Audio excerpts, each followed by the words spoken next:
The deep dive में आपका स्वागत है। आज का हमारा विषय कुछ ऐसा है जिसे हम सब ने कभी ना कभी महसूस किया है। एक सुई की चुभन, मेडिकल इंजेक्शन। पता है, हमें लगता है कि इंजेक्शन लगाना बस एक छोटी सी बात है, सुई लगाई और हो गया। लेकिन हमारे पास जो स्रोत हैं वो बताते हैं कि उन कुछ सेकंड्स के पीछे विज्ञान, सटीकता और सुरक्षा की एक पूरी दुनिया छिपी है। बिल्कुल, ये एक छुपे हुए सफर की तरह है जो सुई की नोक से शुरू होता है। आज हम इसी सफर को समझने की कोशिश करेंगे।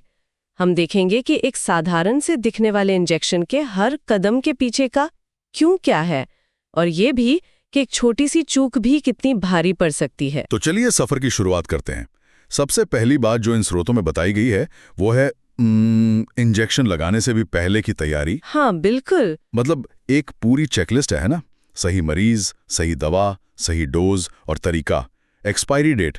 ईमानदारी से कहूं तो ये किसी पायलट की चेकलिस्ट जैसा लगता है। क्या सच में इतनी गलतियां होती हैं कि इसकी जरूरत पड़ती है? आपको हैरानी होगी, लेकिन हाँ, स्वास्थ्य सेवा में इसे एक तरह से स्विस चीज मॉडल की तरह देखा जाता है। Swiss cheese model? हाँ, सोचिए कि सुरक्षा की हर परत पनीर के एक स्लाइस की तरह है जिसमें कुछ छेद होते हैं, मतलब गलतियों की गुंजाइश।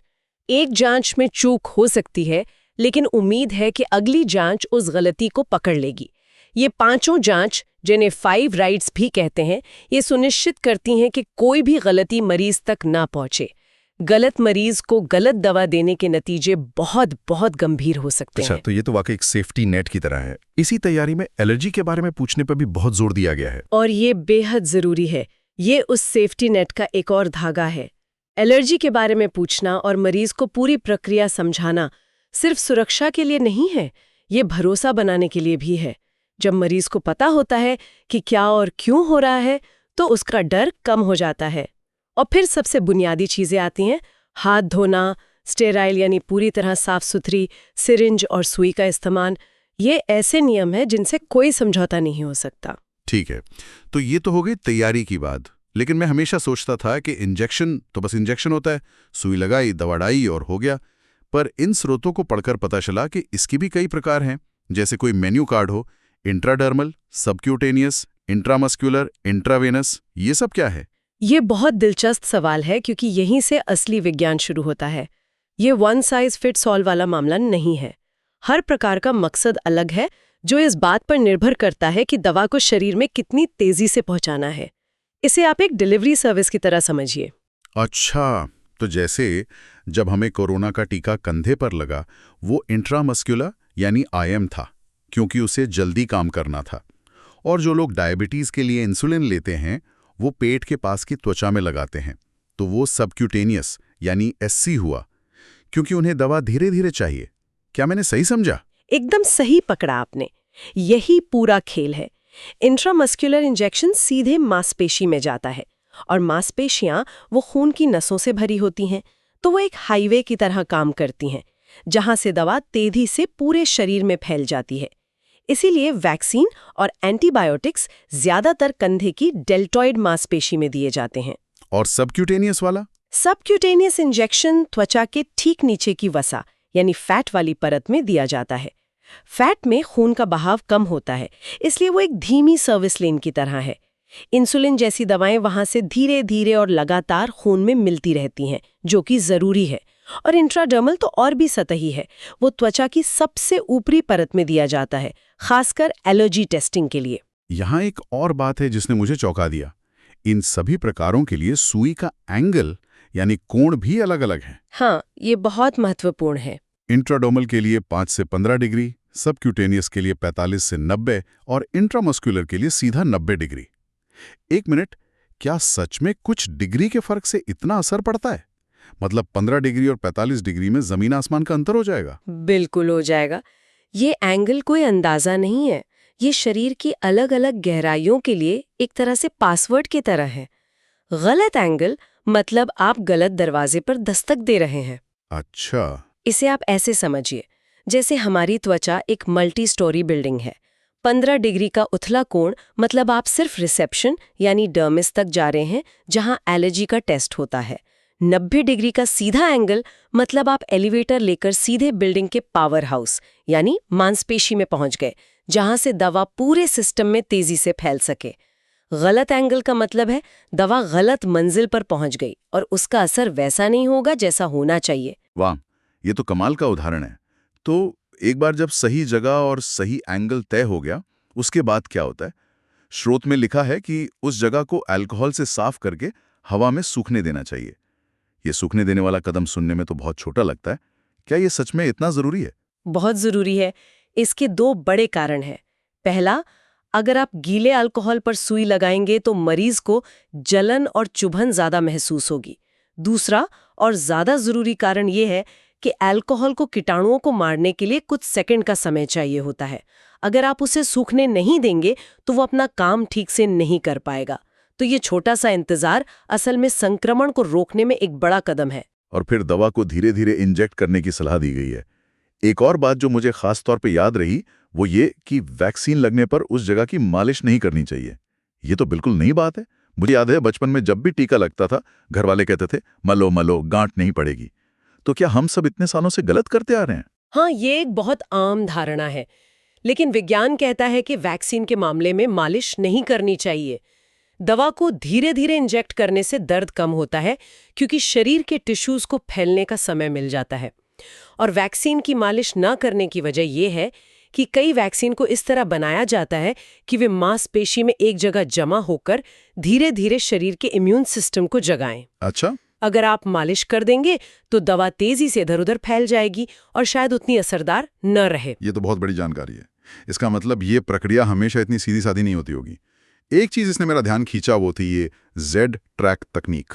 नाम से किसी जासूसी फिल्म की तकनीक लग रही है। मेरे दिमाग में तो इसका कोई चित्र ही नहीं बन रहा है। ये काम कैसे करती है? इसका नाम वाकई दिलचस्प है और तकनीक भी उतनी ही स्मार्ट है।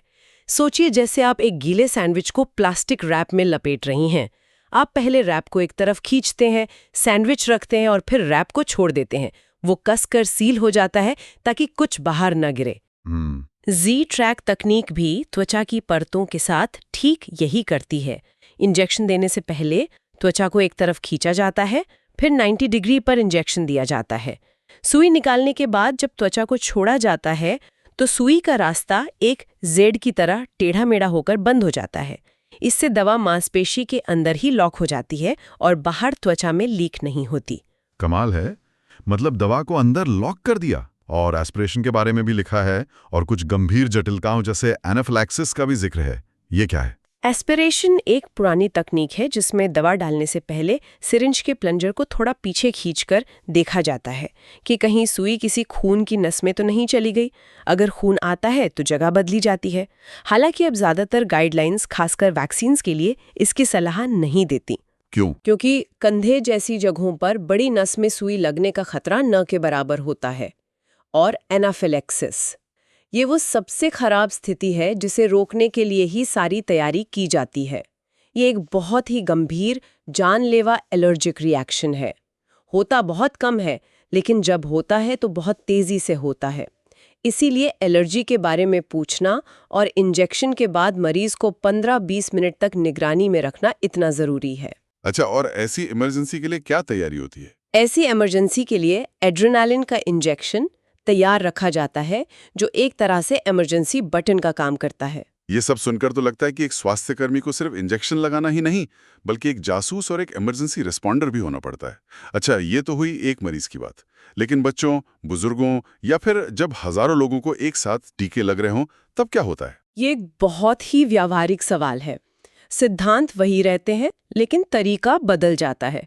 बच्चों की मांसपेशियां छोटी और नाजुक होती हैं, इसलिए उनके लिए छोटी सुई और सही जगह जैसे कि जांघ का चुनाव बहुत ज़रूरी हो जाता है। वहीं बुजुर्गों की त्वचा पतली हो सकती है, तो वहाँ भी तकनीक में थोड़ी नरमी बरतनी पड़ती है। और सामूहिक टीकाकरण यानी मास वैक्सीनेशन के समय वहाँ तो दबाव बहुत ज़्यादा होता होगा। वहाँ चुनौती होती है रफ्तार के साथ गुणवत्ता बनाए रखने की। जब आप सैकड़ों लोगों को टीके लगा रहे हों तो गलतियों की गुंजाइश बढ़ जाती है। इसलिए वहाँ प्रक्रियाओं का मानकीकरण और भी ज़रूरी हो जाता है। एक सुई एक सिरिंज सिर्फ एक बार का मंत्र वहाँ का सबसे बड़ा नियम बन जाता है।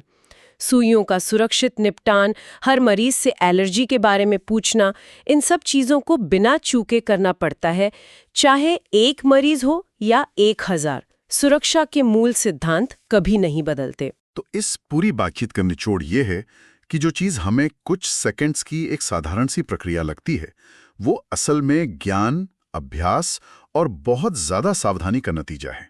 सही तैयारी से लेकर सही तकनीक और आपातकाल के लिए तैयार रहने तक हर कदम मायने रखता है। बिल्कुल, जैसा कि स्रोत के अंत में कहा गया है, सुरक्षित इंजेक्शन का फॉर्मूला है सही दवा प्लस सही मरीज प्लस सही तकनीक। ये एक सरल समीकरण लगता है, लेकिन आज हमने देखा कि उस एक शब्द सही तकनीक के अंदर कितनी दुनिया छिपी हुई है। सही प्रकार, सही जगह, सही कोण और संभावित जटिलताओं के लिए पूरी तैयारी। तो आज हमने एक सुई की नोक से शुरू होने वाले उस छुपे हुए सफर को समझा। ये वाकई हैरान करने वाला है कि इस छोटी सी प्रक्रिया के पीछे इतना गहरा विज्ञान है। लेकर आपातकालीन प्रतिक्रिया तक। लेकिन ये मुझे एक गहरे सवाल पर सोचने के लिए मजबूर करता है। सवाल ये है कि जब सुरक्षा के लिए इतने स्पष्ट और स्थापित प्रोटोकॉल मौजूद है, तो वे कौन से प्रणालीगत या मानवीय कारक हैं, जैसे कि काम का बोझ, थकान या ट्रेनिंग की कमी, जो आज भी उन आम गलतियों का कारण बनते हैं जिन्हें रोकने के लिए ही ये सारे दिशा निर्देश बनाए गए हैं।